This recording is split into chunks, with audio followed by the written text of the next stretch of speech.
Hi guys, আবারও চলে এলাম তোমাদের মাঝে নতুন একটি ভিডিও নিয়ে। আজকের ভিডিওটি খুবই অন্যরকম। আজ স্বরাজ 834 এখানে পুঁতে গিয়েছে।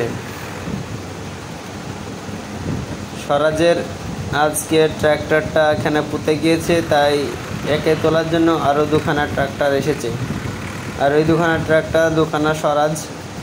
যেখান পুঁতে গিয়েছে সেখানটা হচ্ছে স্বরাজ 834। এটা ওল্ড মডেল, আর যেটাতে তুলবে সেটা হচ্ছে নিউ মডেল স্বরাজ 855 FE।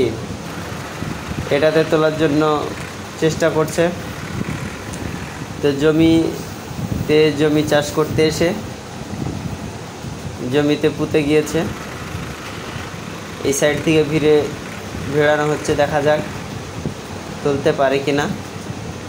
তো গাইজ, অবশ্যই ভিডিওটি ভালো লাগলে সবাই লাইক কমেন্ট করবে, আর চ্যানেলটাকে সাবস্ক্রাইব করে দেবে, যেন আবার পরবর্তী ভিডিও সঙ্গে সঙ্গে তোমাদের কাছে পৌঁছে যায়। ট্রেনে তুলছে স্বরাজ 855, উঠে পড়বে অবশ্যই। তো দেখতে থাকবো আমরা সবাই গাইজ। স্বরাজ 855 খুব ক্ষমতাশালী ট্র্যাক্টর। এই এলাকার সবথেকে ক্ষমতাশালী ট্র্যাক্টর স্বরাজ 855। যে কোনো কাদা থেকে তুলতে পারে টেনে। আর পাশের জমিতে ট্র্যাক্টরে চাষ করছে। এগুলা জমি কাদান হচ্ছে বা পাকানো হচ্ছে ধান লাগানোর জন্য। আর এইটা জমিটা চাষ করা হচ্ছে, এটাও সেই স্বরাজ 855 পাশের জমি, যেখানে ফেসে গিয়েছে ট্র্যাক্টরের সাথে, তার পাশের জমি এটা। আর এই ট্র্যাক্টরটা একটু ইঞ্জিনের সমস্যা।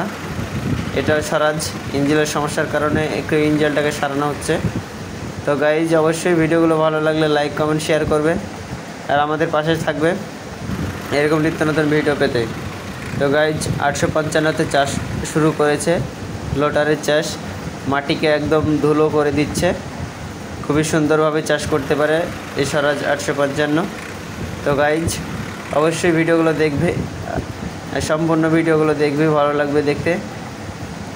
এরকম নিত্য নতুন ভিডিও আবার নিয়ে চলে আসছি পরবর্তী ভিডিওতে। তো গাইজ, অবশ্যই ভালো লাগবে স্বরাজ 855 FE। এই ট্র্যাক্টরটা খুব সুন্দরভাবে চাষ করে গাইজ। তো ধন্যবাদ সকলকে ভিডিওটি দেখার জন্য।